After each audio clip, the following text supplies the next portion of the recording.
Bonjour à toutes et à tous, c'est Arca. Aujourd'hui, nous nous retrouvons dans la troisième partie du cours sur les relations binaires. Donc aujourd'hui, nous allons nous intéresser à la relation d'équivalence. Rentrons alors dans le vif du sujet. Donc soit E un ensemble non vide, et soit R une relation binaire sur E. Donc R est une relation d'équivalence si et seulement si nous avons la réflexivité, c'est-à-dire x r x, nous avons la symétrie, c'est-à-dire x r y implique y r x, et la transitivité, c'est-à-dire que x r y et y r z impliquent x r z. À présent, intéressons-nous aux classes d'équivalence, donc soit x un élément de E. Donc nous définissons la classe d'équivalence de x par CLx est égal à l'ensemble des y appartenant à E tels que YRX. Donc démontrons que y appartient à CLx équivaut à CLx est égal à CLY. Donc voyons l'implication directe, donc y appartient à CLx. Donc YRX. Par symétrie, nous avons YRX qui implique XRY qui implique YRX. Donc YRX équivaut à XRY. C'est-à-dire Y appartient à CLX équivaut à X appartient à CLY.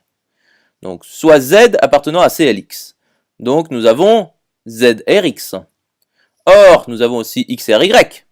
Donc par transitivité, nous obtenons ZRY. Donc Z appartient à CLY.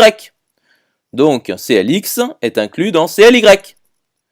Donc nous obtenons CLY inclus dans CLX en intervertissant X et Y dans le raisonnement précédent. Donc CLX égale CLY. Intéressons-nous maintenant à l'implication réciproque. Donc CLX égale CLY. Donc par réflexivité, nous avons YRY. Donc Y appartient à CLY. C'est-à-dire Y appartient à CLX.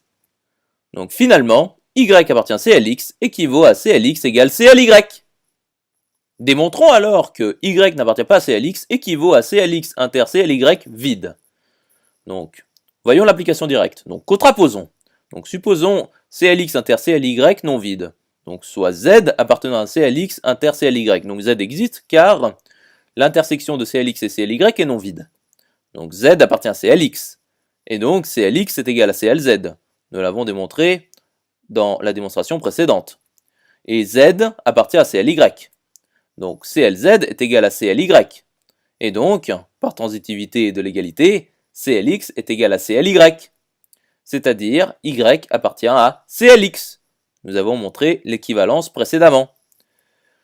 Voyons maintenant l'application réciproque. Donc CLX inter CLY est vide. Donc Y appartient à CLY implique bien évidemment que Y n'appartient pas à CLX. Donc finalement, Y n'appartient pas à CLX équivaut à CLX inter CLY vide. Donc, nous pouvons alors écrire que les classes d'équivalence pour R sur E forment une partition de E. Maintenant, intéressons-nous aux ensembles quotients. Donc, nous appelons l'ensemble quotient ER l'ensemble des classes d'équivalence sur E pour R. À présent, intéressons-nous au système de représentants. Donc, nous appelons un représentant d'une classe d'équivalence un élément de celle-ci, tout simplement. Et nous appelons un système de représentants toute partie de E contenant exactement un seul représentant par classe. J'espère que cette vidéo vous aura plu et vous sera utile. Nous nous retrouvons dans la quatrième partie.